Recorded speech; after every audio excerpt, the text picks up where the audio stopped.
रात की निस्तब्धता के भीतर कोई एक क्षण ऐसा आता है जहां सारा संसार जैसे श्वास रोक लेता है, और तभी कोई तुम्हें भीतर से पुकारता है। तुम जान नहीं पाते वो कौन है, लेकिन वह पुकार इतनी गहरी होती है कि तुम्हारे भीतर एक कंपन उठता है। घड़ी की सुई 3:30 पर पहुंचती है और आकाश की छाती पर एक सूक्ष्म दरार दिखाई देती है।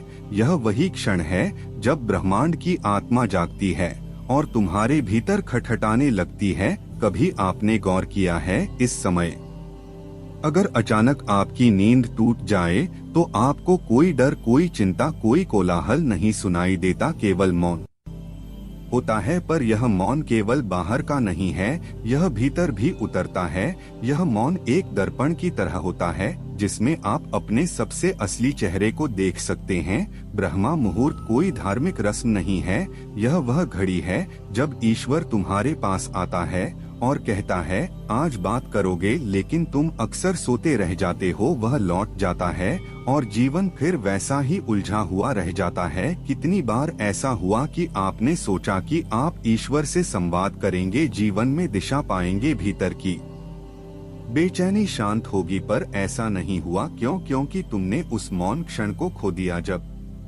आत्मा स्वयं परमात्मा को पुकारती है। ब्रह्मा मुहूर्त में प्रकृति अपने सबसे शुद्धतम रूप में होती है। पक्षी भी धीरे धीरे गाना शुरू करते हैं, पर ध्यान देना, अभी वे गीत नहीं होते, वे प्रार्थनाएं होती हैं। धरती की हर सांस धीमी हो जाती है ताकि तुम्हारी आत्मा उस एक आवाज को सुन सके जिसे दिन के शोर में तुम कभी नहीं सुन पाते। इस समय शरीर सबसे अधिक विश्राम की स्थिति में होता है और मन सबसे कम सक्रिय होता है।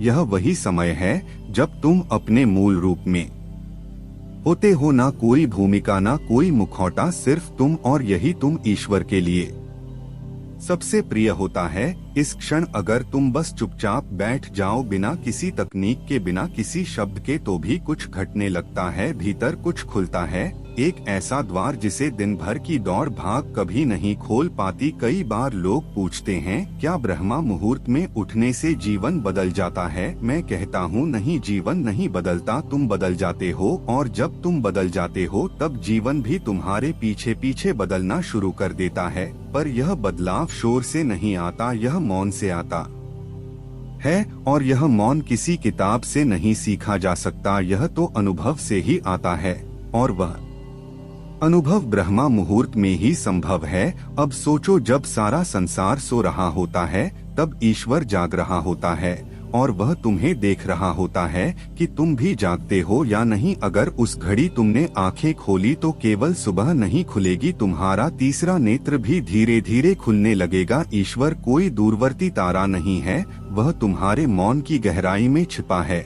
पर वह तभी प्रकट होता है जब तुम बाहर की आवाजों से हटकर भीतर की ध्वनि सुनना शुरू करते हो। पर यह ब्रह्मा मुहूर्त है क्या? क्या यह केवल समय है या कोई अदृश्य द्वार है जो आत्मा को उसकी खोई हुई स्मृति से जोड़ता है? जिसे तुम ब्रह्मा मुहूर्त कहते हो वह वास्तव में केवल घड़ी की सुई से मापा जाने वाला क्षण नहीं है, यह वह कालखंड है जब प्रकृति का कंपन, मानव चेतना की गति और संसार की लय तीनों एक ऐसी अवस्था में आ जाते हैं जहां आत्मा अपने मूल स्रोत को पहचान सकती है।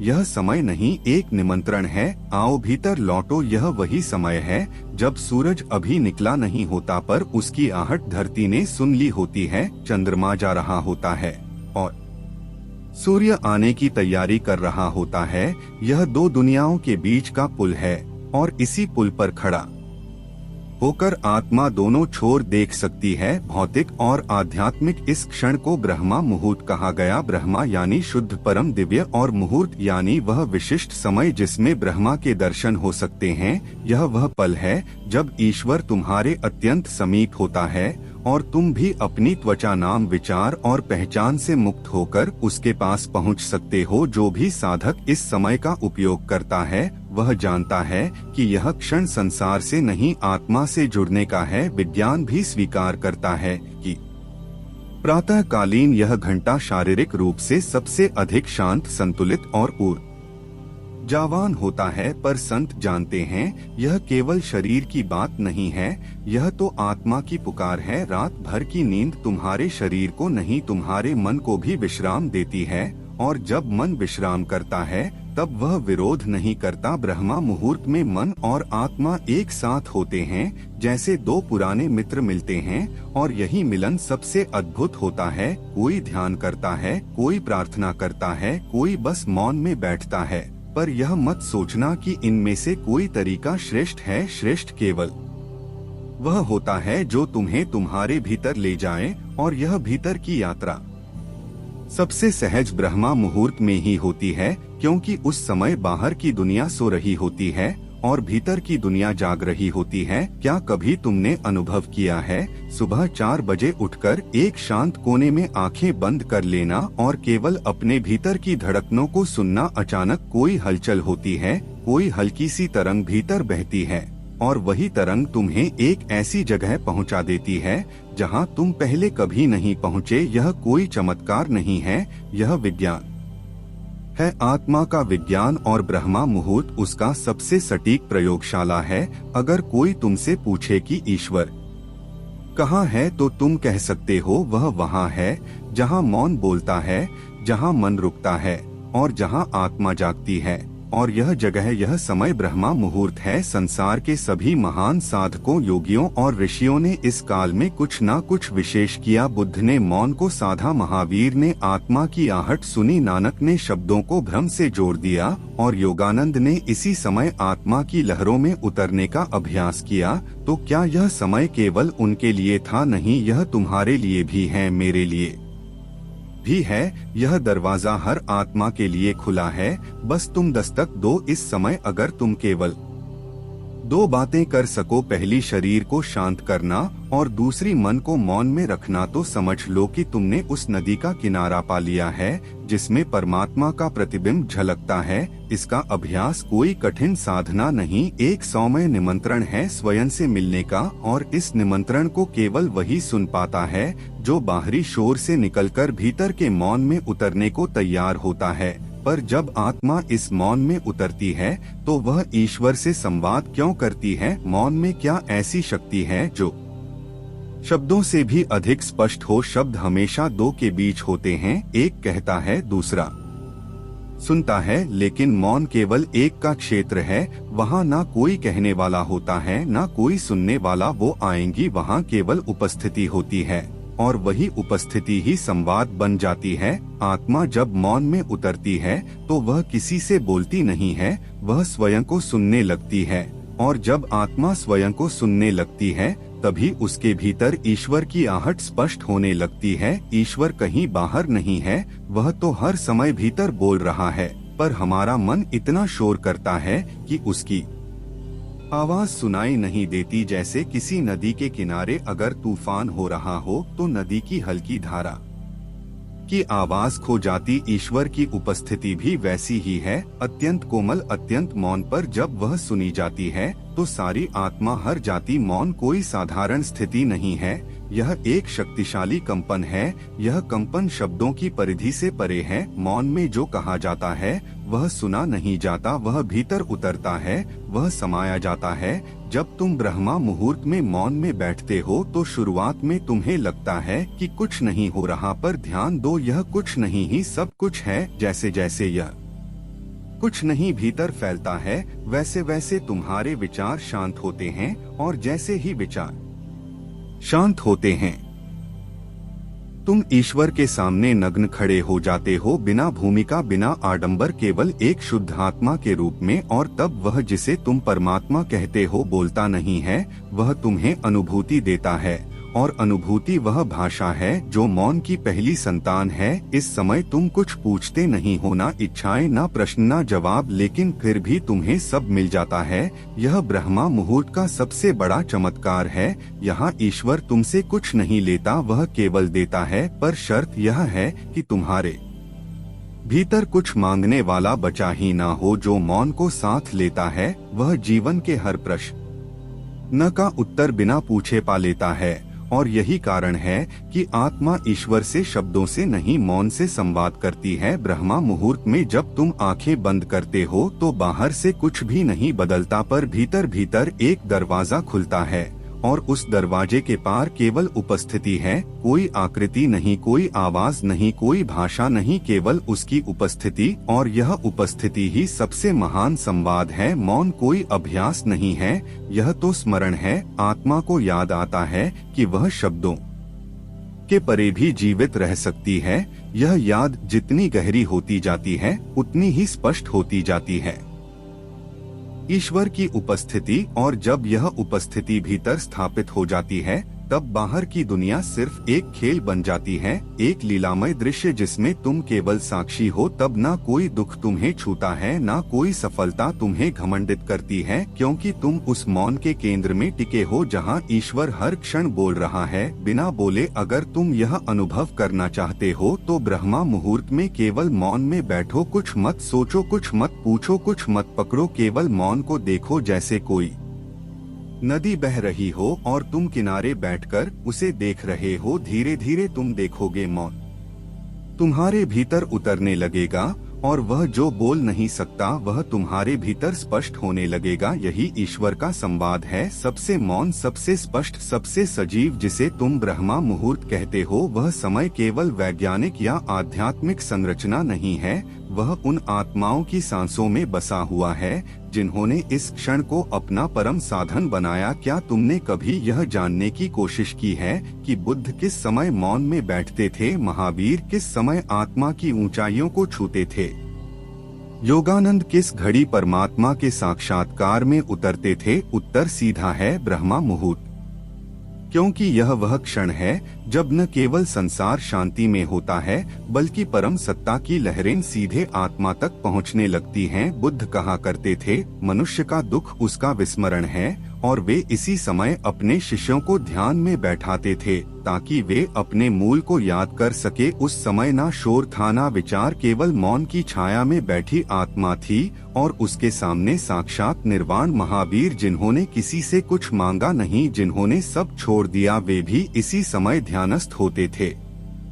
उनका मौन इतना गहरा होता था कि पशु पक्षी भी उनके आसपास आकर बैठ जाते थे। वे समझ जाते थे कि इस मौन में कोई हिंसा नहीं, केवल करुणा है। गुरु नानक जब ब्रह्मा मुहूर्त में उठते तो कहते, उसने पुकारा है, चलो चलते हैं। उनकी आवाज नहीं, उनका मौन ही सबको खींचता था। उन्होंने कहा, एक ओंकार, और वही ओंकार ब्रह्मा मुहूर्त में भीतर से निकलता है जब आत्मा शून्य में समर्पित होती है। स्वामी विवेकानंद, जिनकी आंखों में आत्मबल की अग्नि थी, वे भी ब्रह्मा मुहूर्त में ही ध्यान करते थे। उनके गुरु रामकृष्ण परमहंस कहा करते थे, जिसने सुबह के इस अमृत क्षण में परम को याद नहीं किया, उसने जीवन का सबसे बड़ा उपहार खो दिया। और योगानंद, जो अमेरिका तक आत्मा की ज्योति ले गए, वे कहते थे, सुबह के उस 1 घंटे में जो मिलता है वह 10 घंटे के तप से भी अधिक शक्तिशाली होता है। उन्होंने अपनी आत्मकथा में भी लिखा कि जब वे ब्रह्मा मुहूर्त में मौन में उतरते तो पूरी कायनात उनके भीतर उतरती थी। तो क्या यह संयोग है कि संसार के सबसे जागृत पुरुष इसी समय मौन में बैठते थे? नहीं, यह कोई परंपरा नहीं थी, यह एक जागृति की प्रवृत्ति थी। आत्मा को पता है कि कब वह भीतर की दुनिया में प्रवेश करें, और वह पल है जब चारों ओर मौन होता है, केवल दिव्य कंपन होते हैं, केवल ब्रह्मा का स्पर्श होता है। इस समय में जो भी साधना की जाती है वह केवल अभ्यास नहीं रहती, वह आत्मा की पुकार बन जाती है। और जब आत्मा पुकारती है तब ब्रह्मांड उत्तर देता है। ब्रह्मा मुहूर्त केवल संतों के लिए नहीं है, वह तुम्हारे लिए भी है। इस क्षण में केवल वे ही नहीं बैठ सकते जो गेरुआ वस्त्र पहनते हैं, बल्कि तुम भी, जो घर में, समाज में, संसार में जीते हुए परम के स्पर्श को तरसते हो। एक मोमबत्ती केवल अंधेरे में जलती है, पर ब्रह्मा मुहूर्त में आत्मा स्वयं दीपक बन जाती है, और यह प्रकाश इतना सूक्ष्म होता है कि वह न केवल बाहर को रोशन करता है बल्कि भीतर की हर परत को उजागर कर देता है। पर यह प्रश्न अब भी खड़ा है, ब्रह्मा मुहूर्त में की गई साधना की शक्ति इतनी अधिक क्यों होती है? क्यों यही काल सबसे प्रभावशाली कहा गया? इसका उत्तर शब्दों में नहीं, केवल अनुभव में छुपा है। फिर भी कुछ संकेत दिए जा सकते हैं। जैसे एक माँ अपने शिशु को मौन में सुलझा देती है, वैसे ही यह समय भी आत्मा को सुलझा देता है। ब्रह्मा मुहूर्त में वातावरण केवल शांत नहीं होता, वह संवेदनशील होता है। हवा में जो कंपन होता है वह सामान्य नहीं होता। उस समय पृथ्वी, सूर्य और चंद्रमा की ऊर्जाएं समरस हो जाती है। प्रकृति खुद ध्यान में होती है, और जब प्रकृति मौन में बैठती है तब उसमें बैठने वाला साधक एक समर्पण की स्थिति में पहुंच जाता है। उस समय वायुमंडल में प्राणवायु की मात्रा अधिक होती है। यह शरीर के भीतर ऊर्जा का संचार करती है, लेकिन उससे भी अधिक यह आत्मा को शुद्ध करती है। तुम्हारे भीतर जो आलस्य, अशुद्धता, मोह और भ्रम छुपा है वह धीरे धीरे इस प्रातःकालीन प्रकाश में गलने लगता है। विज्ञान कहता है कि उस समय शरीर के सभी हार्मोन्स, विशेष रूप से मेलाटोनिन और सेरोटोनिन, संतुलित रहते हैं। पर संत कहते हैं उस समय आत्मा की दृष्टि स्थिर रहती है। जब तुम्हारी दृष्टि स्थिर होती है तभी तुम भीतर कुछ स्पष्ट देख पाते हो, और जब तुम भीतर स्पष्ट देख सकते हो तब ईश्वर का स्पर्श मात्र तुम्हारे मौन में उतर जाता है। अगर तुम कभी ध्यान से अनुभव कर सको तो पाओगे कि ब्रह्मा मुहूर्त में एक अनजानी ऊर्जा तुम्हें उठाती है, जैसे किसी ने कंधे पर हाथ रखा हो और कहा हो, उठो, मैं इंतजार कर रहा हूँ। इस समय की गई प्रार्थना, ध्यान, जप, मौन, यह सब 1000 गुना प्रभावशाली होते हैं, क्योंकि उस समय तुम्हारे भीतर द्वंद्व वह नहीं होता, ना इच्छाओं की भीड़ होती है, ना संसार की आकुलता। उस समय तुम केवल हो, और जब तुम केवल हो जाते हो तब जो तुम करते हो वह केवल कर्म नहीं रह जाता, वह अर्पण बन जाता है। ब्रह्मा मुहूर्त में की गई साधना एक बीज की तरह है जिसे ईश्वर स्वयं जल देता है। दिन भर की साधना जैसे मिट्टी को तैयार करती है, वैसे ही सुबह की साधना उस बीज को फोड़ती है। तुम बाहर से कुछ नहीं करते पर भीतर सब कुछ बदलने लगता है। तुम सोच भी नहीं सकते कि सुबह के उस एकांत क्षण में अगर तुम केवल 10 मिनट मौन रहो तो वह मौन दिन भर तुम्हारी आत्मा में झरता रहेगा, जैसे कोई पवित्र नदी भीतर बह रही हो और वही नदी तुम्हें बचा लेती है। क्रोध से, भ्रम से, मोह से, अहंकार से जो साधक इस क्षण को पहचान लेता है वह साधना को मेहनत नहीं मानता, वह इसे प्रेम मानता है। और जहाँ प्रेम होता है वहाँ समय भी रुक जाता है। ब्रह्मा मुहूर्त में तुम्हारे द्वारा किए गए हर उच्च विचार, हर भावना, हर संकल्प ब्रह्मांड की ऊर्जा के साथ सीधा संलग्न हो जाता है, और यही कारण है कि उस समय किया गया आत्म प्रयास सीधा परिणाम देता है। साधना, प्रार्थना, मौन, यह सब उस समय केवल क्रिया नहीं रहते, वे एक संवाद बन जाते हैं, और वह संवाद इतना शुद्ध होता है कि उसमें छल, दिखावा या आडंबर की कोई जगह नहीं बचती। यही कारण है कि ब्रह्मा मुहूर्त में बैठा साधक छोटा हो या बड़ा, ज्ञानी हो या सामान्य, वह परमात्मा की कृपा का पात्र बनता है, क्योंकि वह समय तुम्हारी योग्यता नहीं, तुम्हारी उपस्थिति को देखता है। तुम केवल उपस्थित रहो, मौन, समर्पण और श्रद्धा में, बाकी कार्य वह खुद करता है। और इस समय की सबसे बड़ी विशेषता यह है कि यह क्षण केवल तुम्हारा होता है।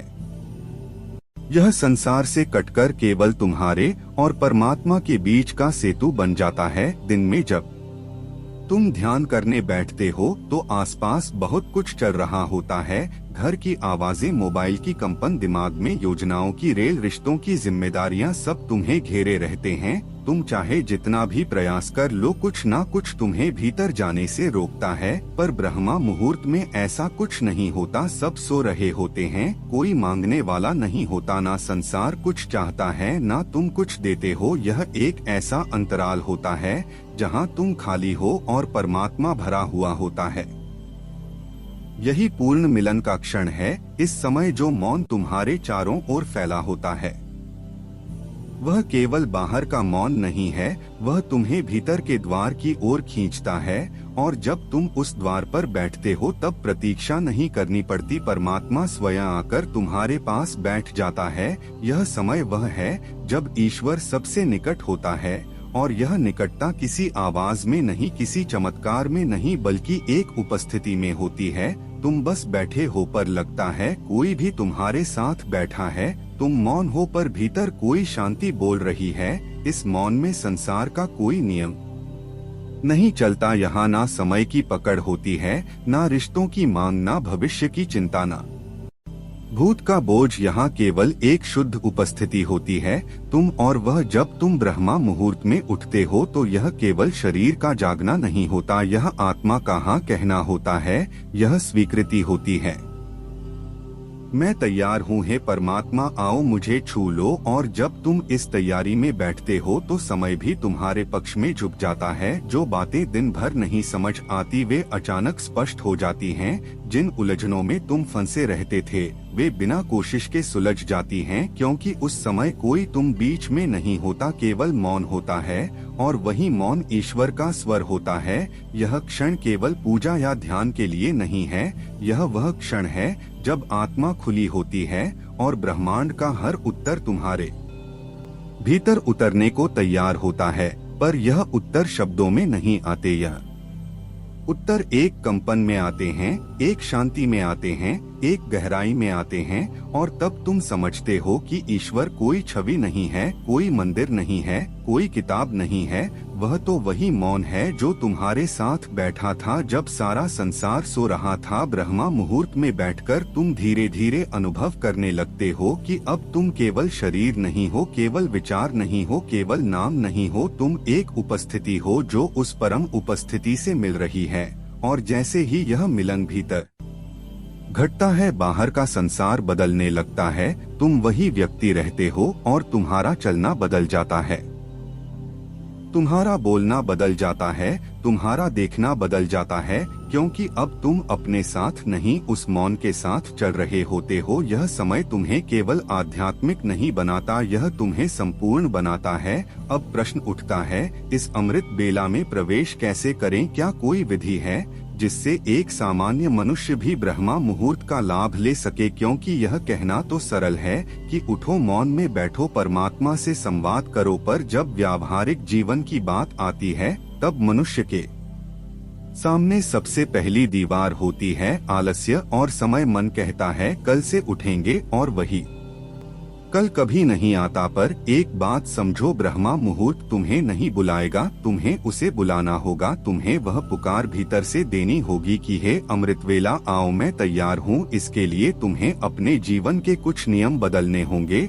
और यह परिवर्तन बाहर से नहीं भीतर से होना चाहिए। जैसे तुम किसी प्रेमी के लिए हर रात जल्दी सोने लगो ताकि सुबह उसका संदेश पढ़ सको। प्रथम बात, रात्रि में जल्दी सोना। जब तुम देर तक जागते हो, मोबाइल स्क्रीन, विचार, चिंता सब तुम्हारे भीतर हलचल मचाते हैं।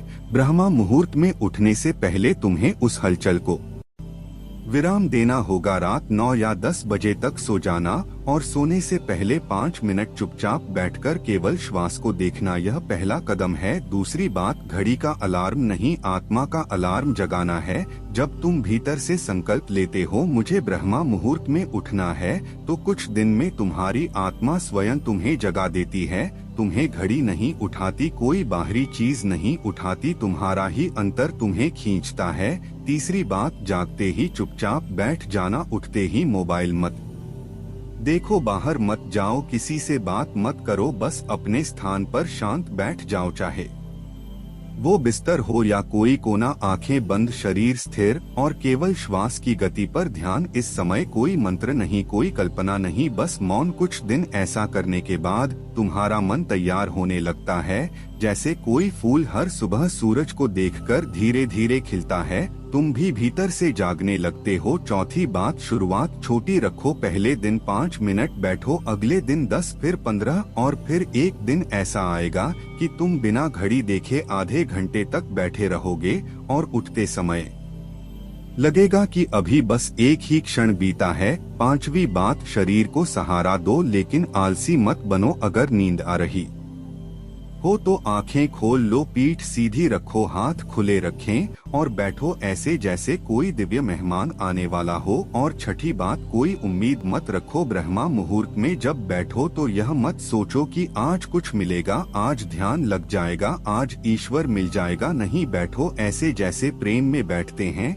बिना मांगे, बिना शर्त, बिना शिकायत। धीरे धीरे यह अभ्यास तुम्हारे भीतर एक लय पैदा करेगा, एक ऐसी धुन जो तुम्हारे दिन भर के व्यवहार को बदल देगी। तुम बाहर वही व्यक्ति रहोगे, लेकिन भीतर से कुछ शांत, कुछ गहन, कुछ अदृश्य तुम्हारे साथ चलने लगेगा। ब्रह्मा मुहूर्त में प्रवेश 1 घंटे का काम नहीं, यह जीवन की दिशा को मोड़ने की शुरुआत है। और यह दिशा तभी बदलती है जब तुम वास्तव में एक प्यास के साथ, एक समर्पण के साथ उस मौन में बैठते हो। कोई भी विधि तब तक व्यर्थ है जब तक भीतर से प्रेम और श्रद्धा ना हो, लेकिन अगर तुम भीतर से तैयार हो तो सबसे सरल विधि भी ईश्वर तक पहुंचा देती है। और जब यह अभ्यास नियमित हो जाता है तब जीवन में कुछ अनकहे परिवर्तन आने लगते हैं। भीतर कुछ स्थिर हो जाता है और बाहर की दुनिया अचानक हल्की और अर्थहीन लगने लगती है।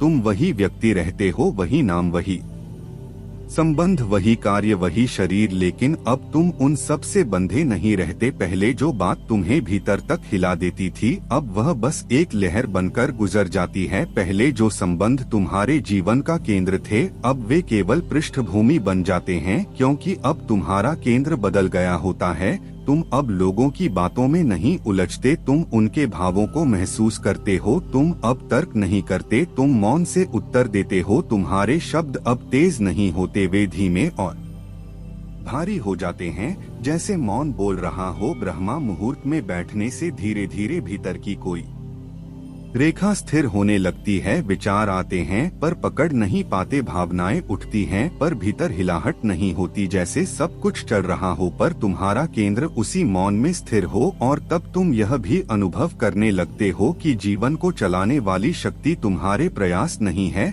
बल्कि वह मौन है। वह एक अज्ञात उपस्थिति है जो तुम्हारे भीतर से तुम्हें चला रही है। तुम अब कुछ करना नहीं चाहते, तुम केवल होना चाहते हो, और यही होना सबसे बड़ा कार्य बन जाता है।